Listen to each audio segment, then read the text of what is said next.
दोस्तों, मेरा नाम है रोहित और इस वीडियो में जानिए प्रभु श्री राम जी ने कैसे त्याग किया था इस सृष्टि को।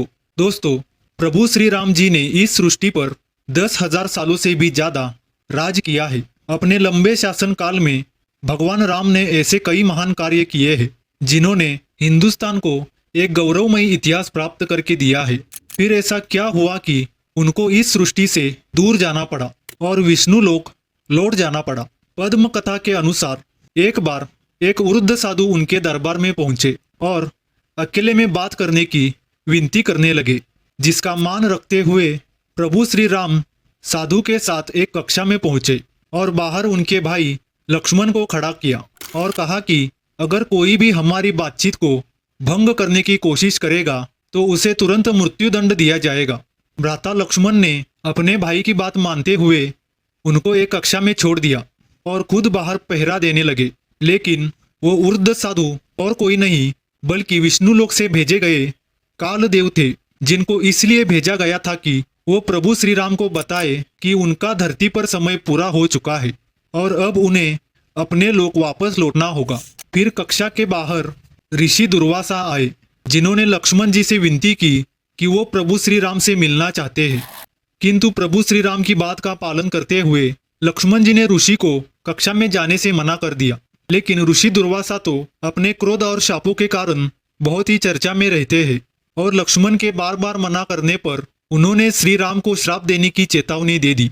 अब लक्ष्मण चिंता में पड़ गए और समझ नहीं पा रहे थे कि वो अपने भाई के शब्दों का पालन करे या ऋषि दुर्वासा की बात माने। फिर लक्ष्मण जी ने एक कठोर फैसला लिया। लक्ष्मण जी कभी नहीं चाहते थे कि उनके भाई को किसी भी प्रकार का दंड मिले। फिर लक्ष्मण ने सोचा कि अगर वो दुर्वासा को रोकते हैं तो भाई को दंड मिलेगा और अगर वह स्वयं द्वार से अंदर गए तो उन्हें मृत्युदंड मिलेगा। और इसे ही लक्ष्मण जी ने चुन लिया और वो द्वार खोलकर श्री राम जी की कक्षा में गए। लक्ष्मण को चर्चा में बाधा डालते देख खुद श्री राम भी धर्म संकट में पड़ गए। वो एक तरफ अपने फैसले से मजबूर थे और दूसरी तरफ अपने भाई के प्यार से निसहाय थे। उस समय प्रभु श्री राम ने अपने भाई को राज्य और देश से बाहर जाने को कहा, क्योंकि उस युग में देश से बाहर निकालना मतलब मृत्युदंड के बराबर माना जाता था।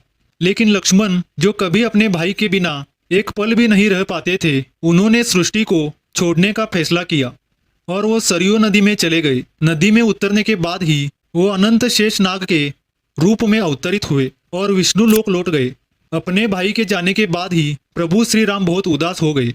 दोस्तों, जिस प्रकार राम के बिना लक्ष्मण नहीं, उसी प्रकार लक्ष्मण के बिना राम भी नहीं है और इसलिए उन्होंने भी इस लोक से चले जाने का फैसला लिया और अपना राज्य अपने पुत्रों और भाई के पुत्रों को सौंप दिया और सरयू नदी की ओर चलने लगे। उसके बाद उन्होंने नदी में जल समाधि ले ली। फिर वहां भगवान विष्णु जी प्रकट हो गए और अपने भक्तों को दर्शन दिया।